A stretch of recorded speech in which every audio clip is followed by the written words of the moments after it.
Hello, hello, and welcome to another session of Let's Get Real with Mona Naidoo. That's me, Mona Naidoo. I'm an abundant living coach, a women's empowerment mentor, a human behavior specialist, a teacher of sacred wisdom, a philanthropist, and an advocate for humanity. So, welcome and thank you for joining me today. Now, in this session, I'll be sharing with you my understanding of about oneness and how oneness actually impacts our dreams and reality. Now, I would encourage you to stay with me till the end if you're ready to be one with the unified field and align to your abundance. So before we go on, right now, how are you feeling? Where are you at in your life? There's a lot going on, and that can impact us on levels that we cannot even understand. Some of us are aware of the impact, and some may just be a little bit unconscious to what's really impacting us. And I guess today's discussion, today's session, we'll get to understand a bit more how we fit into the wholeness of our existence. Now, when we look at oneness, okay, the Cambridge Dictionary refers to it as being a state of being joined as one thing and no longer separate, a sense of oneness with the moment, the fact of being one single thing, and the oneness of God. So when we look at the concept of oneness spiritually, we look at it as a feeling of this interconnectedness. It transcends boundaries and dividers. And generally, when we talk about oneness, we're talking about a heart-expanding experience. We look for all the good in the world. We look for the beauty that's all around us, in everyone and everything. But just take a moment, right? Because the concept of oneness can be thrown out around there. It can seem like it's exclusive to certain communities of people, or that you have to be someone or show up a certain way to experience oneness. So let's just take a little, journey into the space of oneness. Now just think about this. Just imagine, right? Imagine the vastness of the universe. And imagine that you are in the universe. Now just take a moment, when you think about or you watch space movies and you see the vastness of the universe. You see the earth on one side and you see little specks, you see stars, you see planets, right? It's almost like there's nothing that you can actually express as a feeling, but there's just bliss and joy. You don't feel a sense of the future. You don't feel a sense of the past. It's almost like you're floating in space.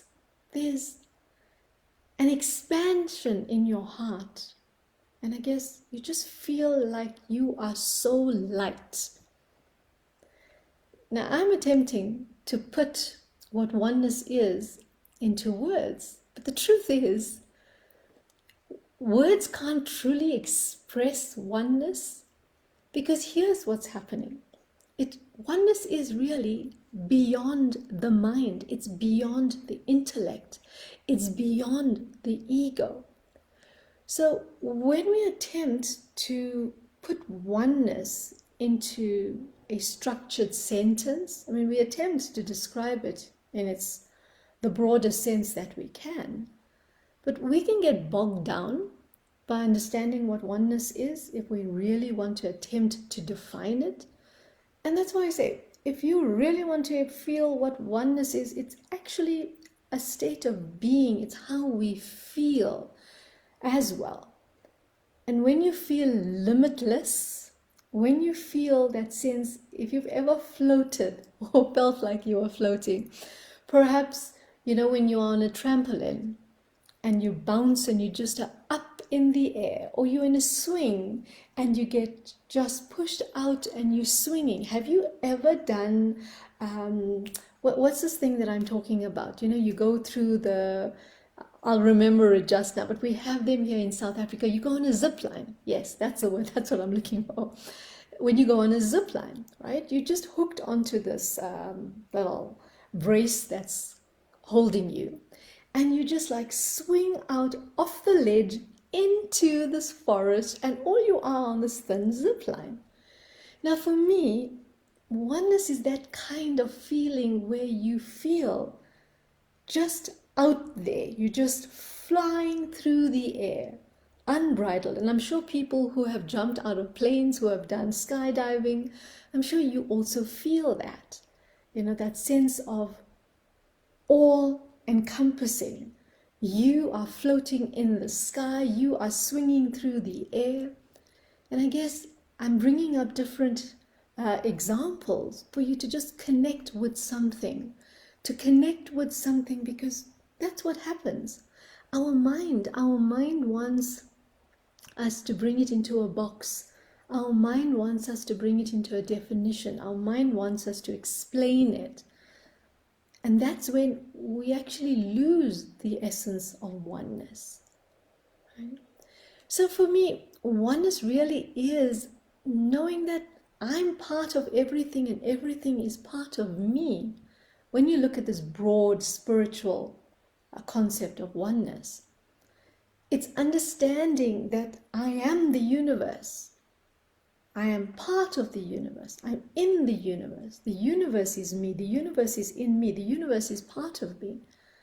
It's understanding it on such an expansive level that it actually boggles the mind.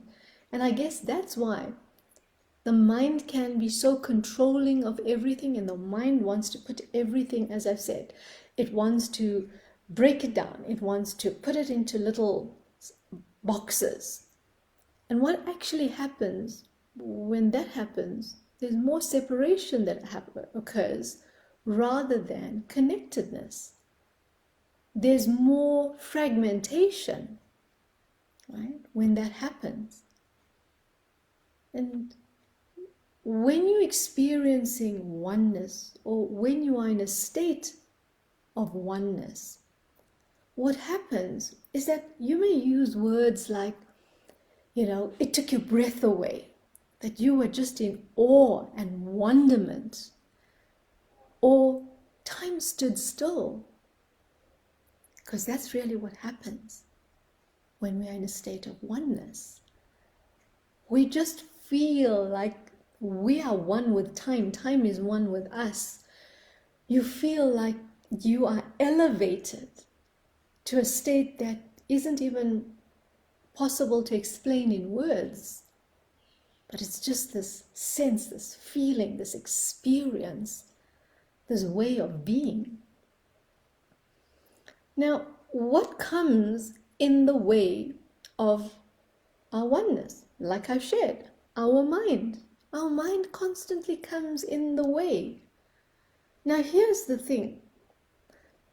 Quantum physics talks about a unified field that connects everything that exists in creation. This is science, right? It's not just some airy-fairy concept that people that practice spirituality or people that understand deeper truths about spirituality have, decided on explaining oneness. It really is. If you look at quantum physics and if you want to understand oneness, then that will be the way to get deeper into it, right? If spiritual concepts or spirituality is not yet within your space. But I guess we're talking about spiritual wealth. So to understand it, you have to look at it from both sides. Look at it from the scientific side and look at it from the spiritual side. And then you understand that actually It merges. It explains the vastness of our being, of our existence. Now, I love this quote by John Lennon. John Lennon says, "I am he as you are he, as you are me, and we are all together." I mean, those are typical words that, you would expect to have heard from John Lennon. And the thing has happened is this: oneness is actually our natural state. It's not something that we have to acquire. It's not something that we have to be special or do special practices in order to attain. It's our natural state. But what has happened since we came onto this planet?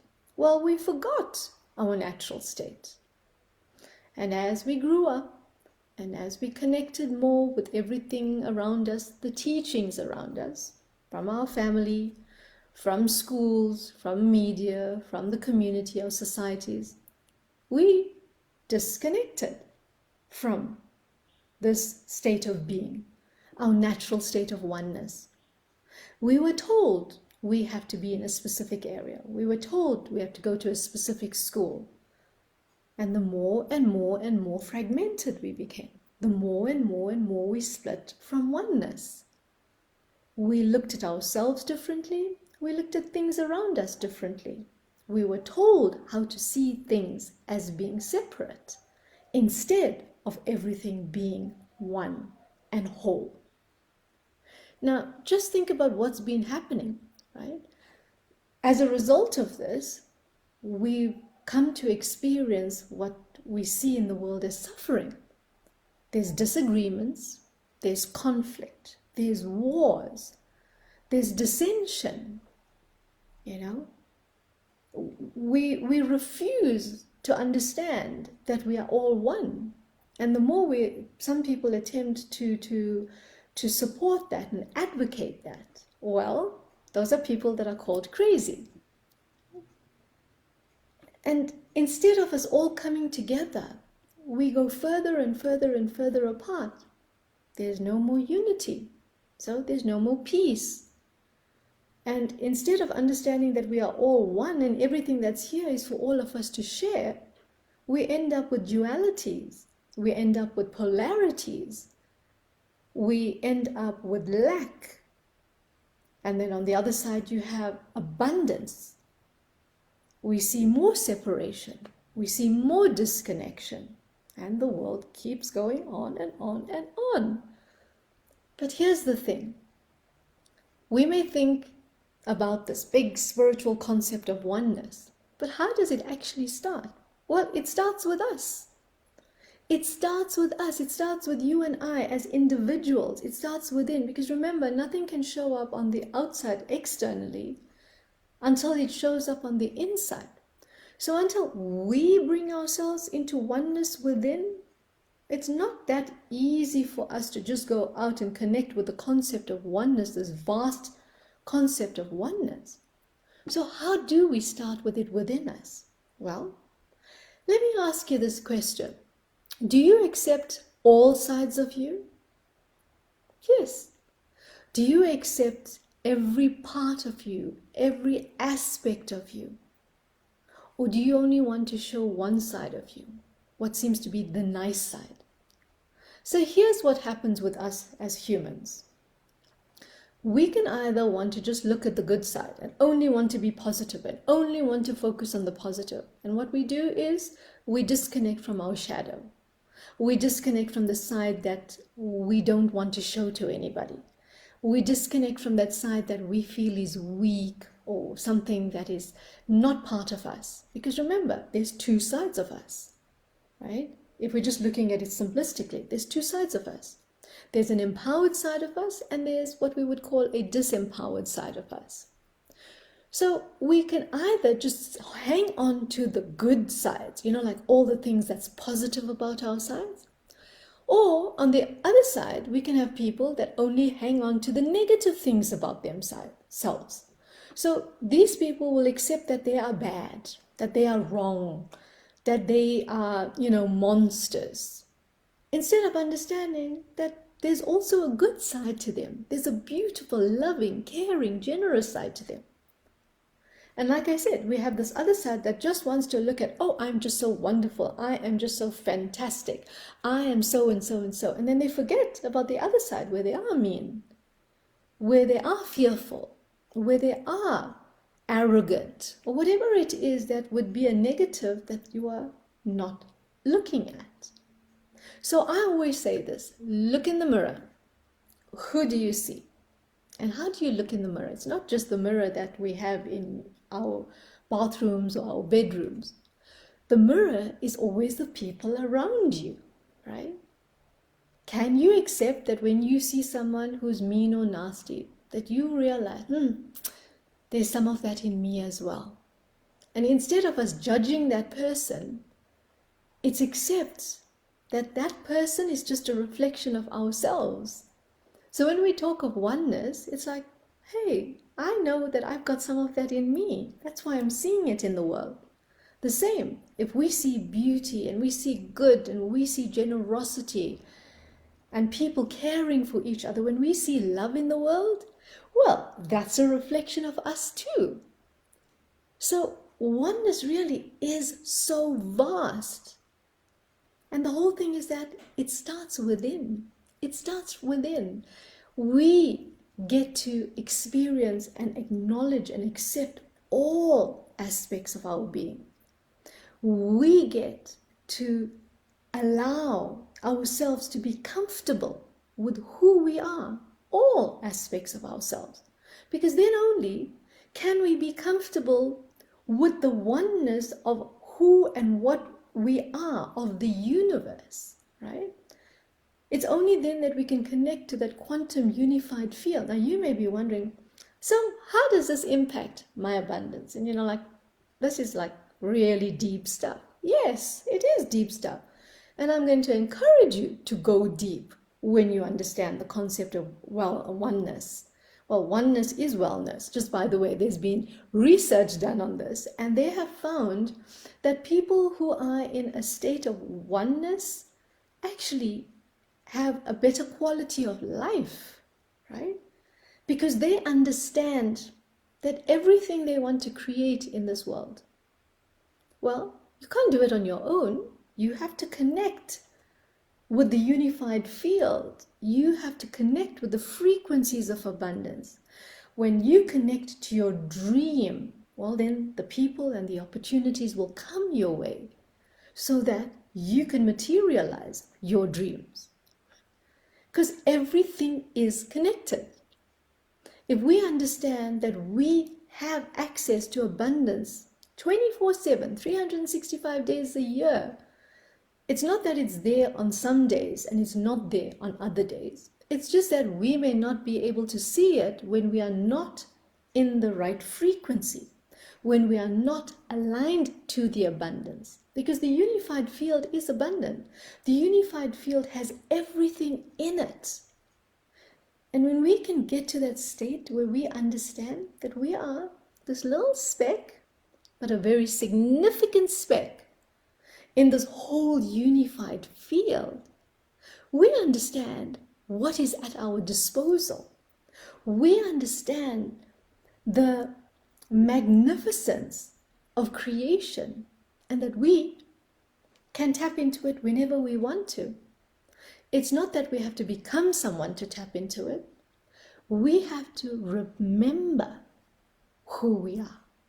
We have to remember how connected we are, that we are part of the unified field. And the more we get closer and closer and closer to that, every little time, we find a little way to connect to that truth, because that's what it's about. It's about connecting to the truth of what oneness is and how we fit into everything. So you may be wondering, how does one, in the bigger scheme of things, connect to oneness? Well, we speak about it, but how do we actually connect with it? Well, when you are in a community, right, you practice not being isolated. You practice being part of a community. You practice doing things for others and allowing others to do things for you, right? Because here's the thing. We can't be one if we are isolated when everything and everyone is around us. So community brings us into a space to practice and to connect with oneness, the state of being, because I am because of you and you are because of me. I mean, that is the essence of Ubuntu, right?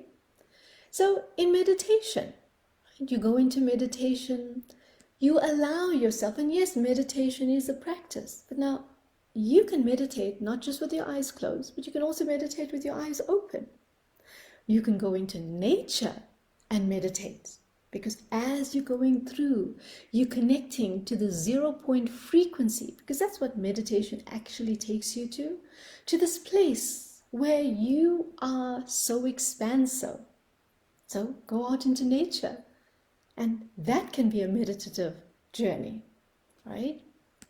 The other thing that you can do is seeing, like deliberately, consciously looking for the beauty in everything and everyone around you. Because remember, even those that we are judging, there's a loving, beautiful side to them. And when we look for it, when we choose to look for it, then we will find it. Now, I love the whole thing about, the concept, the Hindu, Indian greeting, which is namaste, right? It's namaste, namaskaram, depends which part of India you come from. And it's all about recognizing the divinity, like I recognize the divinity in you as I recognize the divinity in me, because that's what it's about. I recognize and acknowledge the divinity in you, and I recognize and acknowledge the divinity in me. Right? So that is such a simple way. And yes, of course, oneness, a state of love. How do you get into a state of love? When you are in love. When you love something, whether it's a baby, it's a pet, it's something that just expands you, the state of love, right? As they say, love is not just a word, it's an action. And I guess for me, the truest expression of love is when we can show up for others that require our assistance. And that's through our humanitarian and philanthropic work, right? Because if you really, really want to experience oneness, well, just go out there and show up for others. Show up to serve. Show up with this expanded heart. And that's how you get to be in a state of oneness. Because you know that you are an integral part in this bigger, universe that we form, a part of, right? You are an integral part of it. You are significant. So for me, oneness is all about accepting our humanity as well as our divinity. Because too often, separation comes from the fact that we just want to sit here in our humanness. We just want to sit here in our pain and suffering. We just want to sit here in judgment and criticism. And we forget that the other side of us is divine. We forget that the other side of us has solutions, is capable, is competent, is infinite. And for me, I believe that the day that we choose to acknowledge both sides of our being, of ourselves, our humanity and our divinity, then that's when magic starts to happen. And you have every opportunity every day to connect that, to connect with that, to be in that state of oneness. And then watch what happens to your dreams turning into reality. Watch what happens to how you align to your abundance. Watch what happens when you want to create something. Because no more are you creating just from this limited space of this person. You're connecting to the unified field of potential, the unified field of abundance, the unified field that exists for each and every one of us, no matter where we are in the world. So I would encourage you, go out. Look at how it is that you feel one with everyone and everything. When you go to nature, when you go out into nature, choose ways to merge with nature, that you don't see yourself separate, but you see yourself one with nature. And for those of you who swim, you know what I mean. You become one with water. When you dance, you become one with the rhythm, right? When you are gardening, you become one with the earth when you take your hands and you put it into it. When you're cooking, say you're kneading dough, you become one with the flour and the water and whatever you're mixing to form that dough, right? You become one with everything. And if you want to experience peace in your life, well, become one with all aspects of you. So I'd love to leave you with this quote by the author Damien Mark Smith, where he says, "We're one. We've always been one.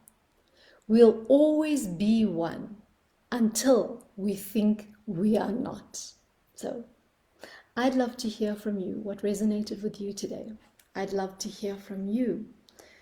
How do you allow yourself to be in the natural state of oneness? How do you connect to all and everything that is around you and allow yourself to be a significant part of the tapestry of humanity? So until next time, ciao for now.